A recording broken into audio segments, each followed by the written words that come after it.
समझा, लेकिन वक्त गुजरने के साथ साथ ये परंपरा का सिलसिला टूट गया और इसलिए ये विज्ञान असल सूरत में गुमशुदा दिखाई देता है।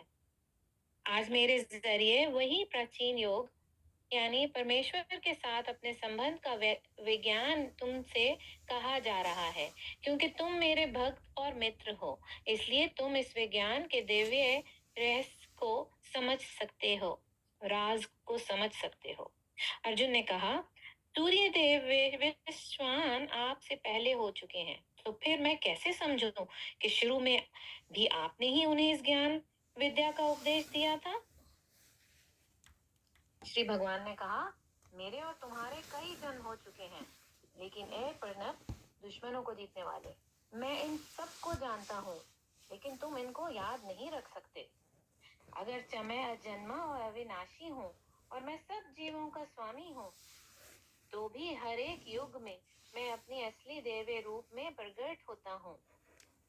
ए भरतवंशी, जब भी और जहाँ भी धर्म की कमी होती है और अधर्म बढ़ता है, तब तब मैं अवतार लेता हूँ, साधुओं और भक्तों की रक्षा करने, दुष्टों बुरे लोगों का विनाश करने और धर्म की फिर से स्थापना करने के लिए मैं योग में प्रकट होता हूँ।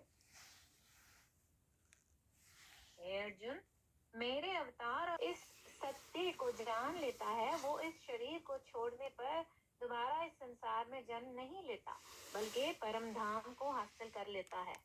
आसक्ति मीन्स लगाव, भय, डर और क्रोध से आजाद होकर, मुझ में पूरी तरह मग्न होकर और मेरी शरण में आकर बहुत से लोग पहले भी मेरे ज्ञान से पवित्र हो चुके हैं। इस तरह से इन सभी ने मेरे दिव्य प्रेम को हासिल किया है।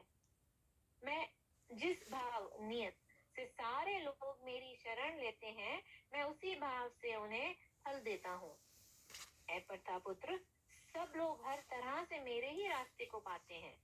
इस संसार में लोग सकाम कर्म यानी फल देने वाला कर्म के जरिए सिद्धि चाहते हैं, इसीलिए वो देवताओं की पूजा करते हैं। बेशक इस संसार में मनुष्य को सकाम कर्म का फल जल्द मिलता है। प्रकृति के तीनों गुणों और इनसे संबंधित कर्म के अनुसार मेरे जरिए इंसानी समाज के 4 विभाग ब्राह्मण, क्षत्रिय, वैश्य और शूद्र रचे गए हैं। अगरचे मैं इनको पैदा करने वाला हूँ, फिर भी तुम ये जान लो कि मैं करता हूँ। मुझ पर किसी कर्म का प्रभाव नहीं पड़ता, ना ही मैं कर्म फल की कामना करता हूँ। जो मेरे संबंध में इस सत्य को जानते हैं, वो कर्म के फल के चक्र में नहीं पड़ता। प्राचीन काल में सब मुक्त आत्माओं ने मेरी दैवीय प्रकृति को जानकर ही कर्म किया, इसलिए तुम्हें चाहिए कि इनके नक्श कदम पर चलते हुए अपने कर्तव्य का पालन करो। कर्म क्या है, अकर्म क्या है, इसे निश्चित करने में बुद्धिमान लोग भी उलझन में पड़ जाते हैं। इसलिए मैं तुमको बताऊंगा कि कर्म क्या है, जिसको जानकर तुम सारे अशुभ बंधन से आजाद हो जाओगे। कर्म की बारीकियों को समझना बहुत कठिन है, इसलिए मनुष्य को चाहिए कि वो ठीक से जाने के कर्म क्या है, विकर्म क्या है और अकर्म क्या है। जो मनुष्य कर्म और अकर्म और विक्रम, अक्रम और कर्म देखता है, वो सभी मनुष्यों में बुद्धिमान है और सब तरह के कर्मों में मशगूल रहकर भी वो दिव्य हालत में रहता है।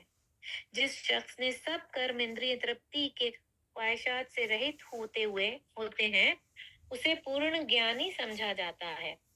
उसे ही साधु पुरुष ऐसा कर्म करने वाला कहते हैं, जिसने पूर्ण ज्ञान की अग्नि से कर्म फलों को भस्म कर दिया है। अपने कर्म फलों को पूरी तरह त्याग कर हमेशा मुतमईन और आजाद रहकर वो सभी तरह के कार्यों में शामिल रहकर भी कोई सकाम कर्म नहीं करता। ऐसा ज्ञानी पुरुष जो मन और अक्ल को मुकम्मल तौर पर काबू में लाकर अपने सारे ऐशो आराम को त्याग देता है, वो सिर्फ शरीर को जिंदा रखने के लिए कर्म करता है। इस तरह का कार्य करता हुआ पाप रूपी फलों से प्रभावित नहीं होता।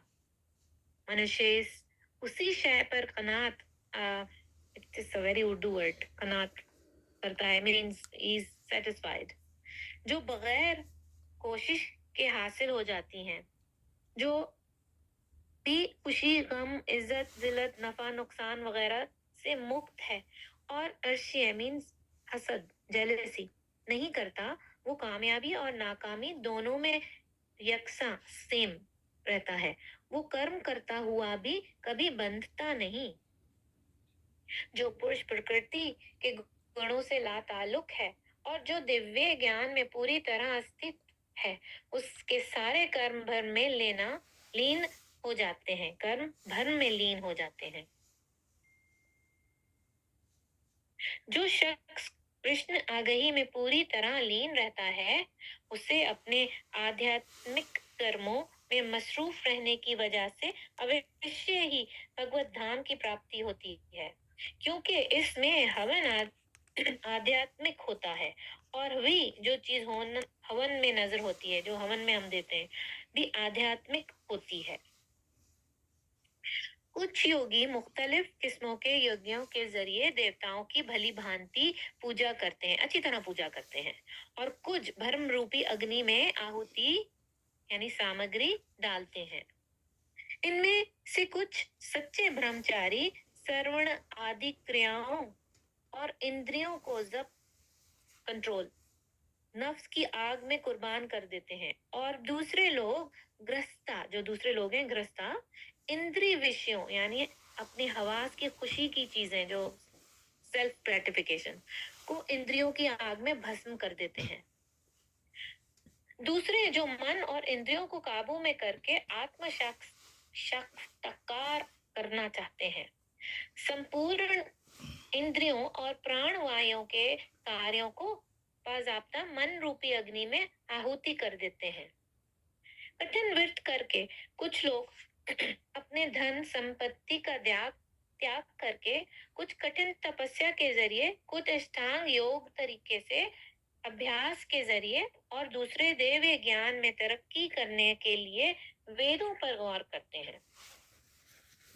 कुछ योगी ऐसे भी हैं जो समाधि में रहने के लिए सांस को रोक के रहते हैं और अपान वायु, अंदर आने वाली सांस में प्राण वायु, बाहर जाने वाली सांस को, और प्राणियों और अपान वायु को रोकने का अभ्यास करते हैं, और अंत में प्राण अप्राण को रोककर समाधि में रहते हैं।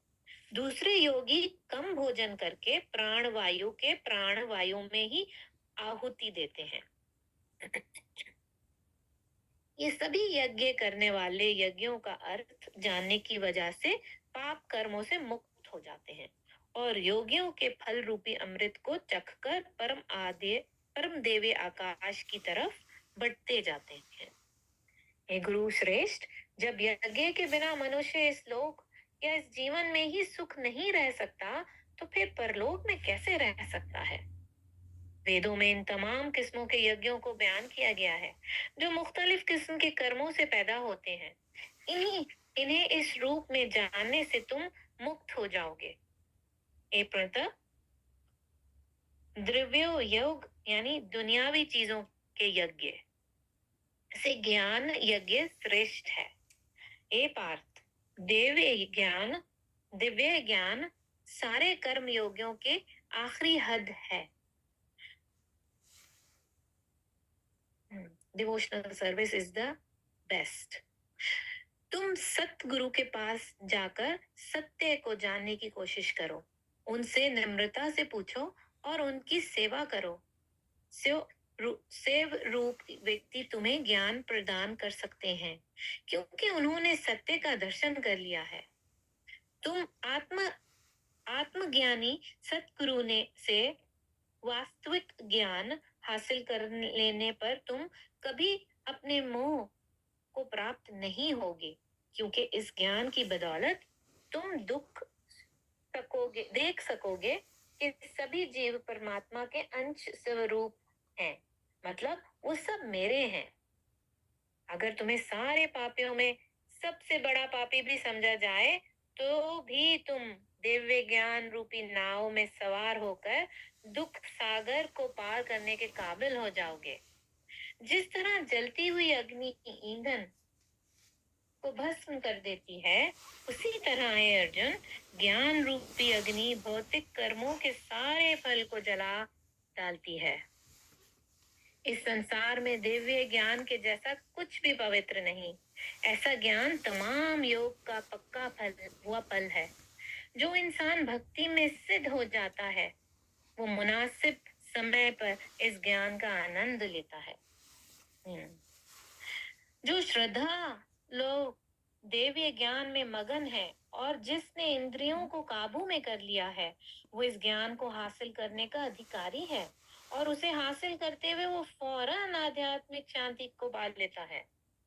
लेकिन जो अज्ञानी और श्रद्धा के बगैर व्यक्ति जो शास्त्रों पर शक करते हैं और भगवत भावनामृत को नहीं जानते, ऐसे शकी मिजाज लोगों के लिए ना तो इस लोक में ना ही प्रलोक में कोई सुख है। जो इंसान अपने कर्म फलों की ख्वाहिश को छोड़कर भक्ति करता है और जिसका शक देवीय ज्ञान के जरिए खत्म हो चुका है, वही हकीकत में आत्म प्राणी आत्मा में कायम है। ए धनंजय, वो कर्म के बंधन में नहीं फंसता है। ए भरतपुत्र, तुम्हारे दिल में अज्ञान की वजह से जो शक व शुबा पैदा हो गया है, उसे ज्ञान रूपी शस्त्र से काट डालो। तुम योग से हथियार बंद